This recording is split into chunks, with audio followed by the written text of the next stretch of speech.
Good morning and welcome to the Morning Scoop for Friday, April 1st. This is your daily Buckeye fix. I'm Tom Orr.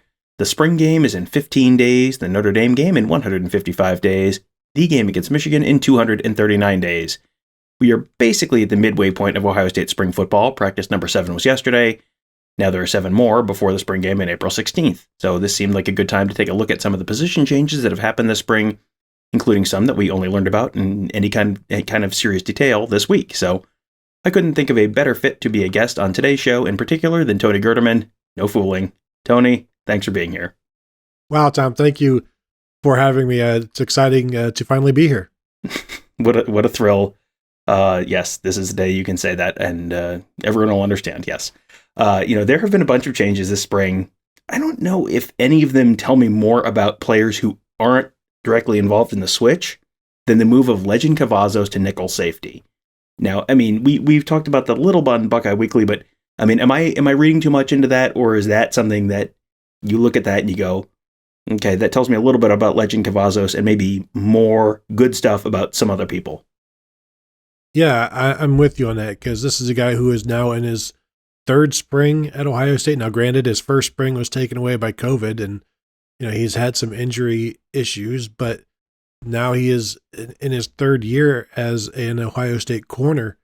And the fact that behind him are 2 second-year players and 2 first-year players, not including, we're talking Denzel Burke and Cameron Brown as the established starters.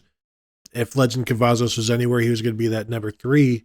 And yet here we are, where now he is over at the nickel spot, as you said, and probably the third guy there behind Tanner McAllister as a starter, Cameron Martinez as the second guy. But yeah, now it lets all of us know, I think, that we've heard very good things about Ja'Kalen Johnson and Jordan Hancock, both from coaches. And I think this is further confirmation. I haven't really heard anything about any of the freshman corners at this point, and Ryan Turner and Jair Brown, but the fact that you've got these 2 second-year guys, Jordan Hancock, I believe a true sophomore, J.K. Johnson, redshirted due to injury, that's a pretty good sign when you're okay moving a third-year guy to a position that has depth, and Tanner McAllister is going to likely play a lot this year because they keep talking about how he understands the defense. He's a coach on the field, so you would expect him to see the field a lot. So I don't know how much they actually need a third nickel, but obviously if Lejond Cavazos can handle it, they'll find some spots for him. But yeah, I think it says a lot about the young corners in the room, which is a great thing for the Ohio State defense. That's if you're looking for good signs for this defense, if they've got guys that are going to be pushing Denzel Burke and Cameron Brown, perhaps looking maybe to get into a rotation, that's a great sign.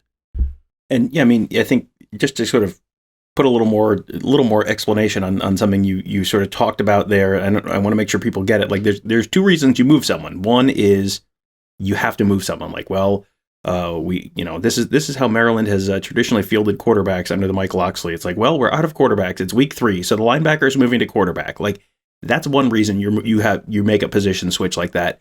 The other is we're comfortable. We have enough depth in this one spot that, okay, we can move someone to another spot and make, where we maybe don't have quite as much, but it's okay because they're not going to be leaned on to be the immediate starter there.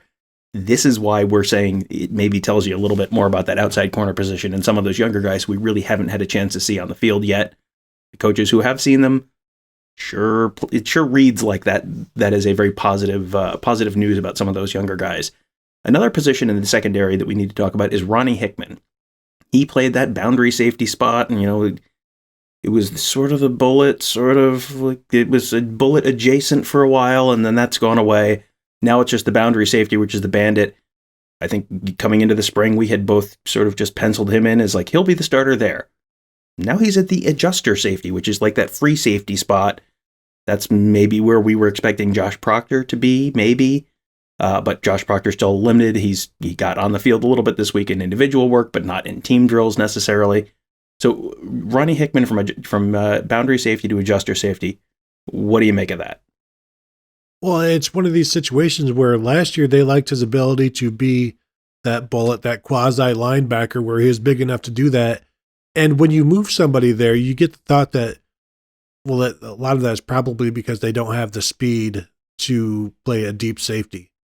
And it seems like, now moving him to that free safety spot, he's been holding up because Jim Knowles continues to rave about this guy. Every time we get to talk to him, he can't be more effusive in his praise of Ronnie Hickman. And at this point, after 6 practices, yes, only 6 practices on when Jim Knowles was talking about him this past Tuesday, it sure seems like the performance has been there for what they need, and he's able to do everything, call the defense, do everything that he needs to do, Ronnie Hickman, on the field. And yeah, I'm with you. I thought he was going to be the boundary guy because that's what he was last year, and it just makes more sense. Plus, you figure maybe there's an athleticism issue, and I think they are able to they've been able to gauge that so far, and everything coming back has been positive regarding Ronnie Hickman. And Jim Knowles doesn't seem to me like a guy who just, I don't think he's going to sugarcoat things, especially when he talks about how this is a safety-driven defense. But he's very forward in his feelings about Ronnie Hickman, his performance, his potential in this defense, and what he's getting from him on the field. Next guy up is someone who we didn't get to see last year. He missed the whole year with an injury, Mitchell Melton, and he was recruited as a linebacker. The expectation was, hey, he's going to be a linebacker, but with the change in what they're looking for out of linebackers and going from 3 linebackers to 2, there's a little less room at the end, and he's kind of a little bit, he's on the big side for a linebacker, which means he's kind of approaching defensive line size. He's moved to defensive line, and it sounds like the early returns there are pretty good.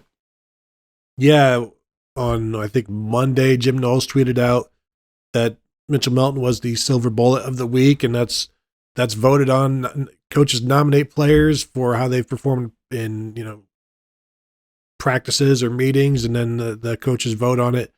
And Mitchell Melton, got it on Monday. But as you said, a big linebacker who, sometimes guys are just, they outgrow the position. So, well, now we just have to try him at defensive end and hope it works. And if not, then there's the transfer portal.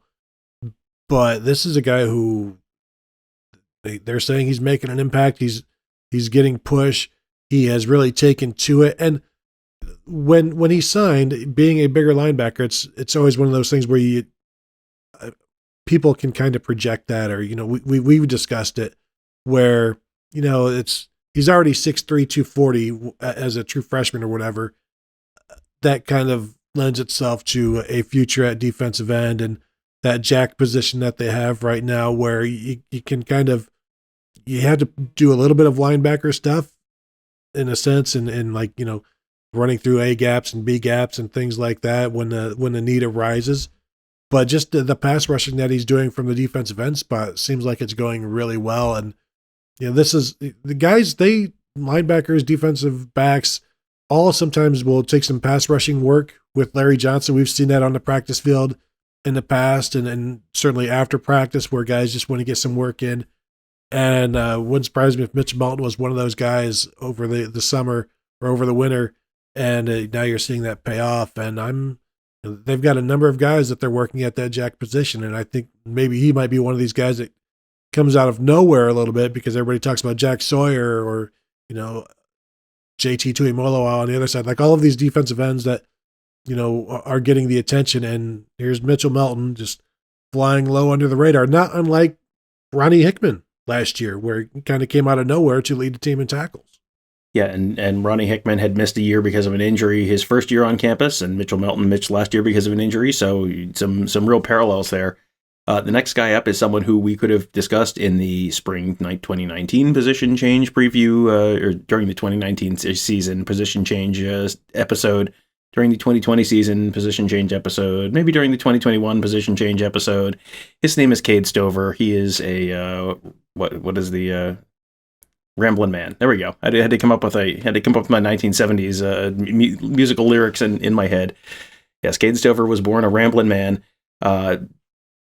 Defense. He was on defense at the end of last season after starting last season as the tight end. Played some linebacker. Then he was, started spring on defense, kind of in that Jack rotation, maybe a little bit of linebacker, but really kind of too big to be a linebacker, probably in this defense. And now he's back to tight end again. So is this, let's play the game. Does this tell you more about the depth at the jack position? Does that tell you more about the depth at the tight end position? Is this a need move? Is this a, opportunity to get on the field more easily move? Like what, Ryan Day talked about the fact that this was Cade Stover's decision. So why did Cade Stover make this decision? Yeah, and let's just remind people, at the time we're recording this, he is at tight end. That's true. Yes. We can. 9:03 p.m. Yeah. You never know. You never say never with Cade Stover, but as of this moment, he is at tight end. Yes. I think perhaps the need that we're not talking about is, yes, they do need a starting tight end to step up, and so I think ultimately that's what made that move possible. I think they also need Cade Stover's presence on the field.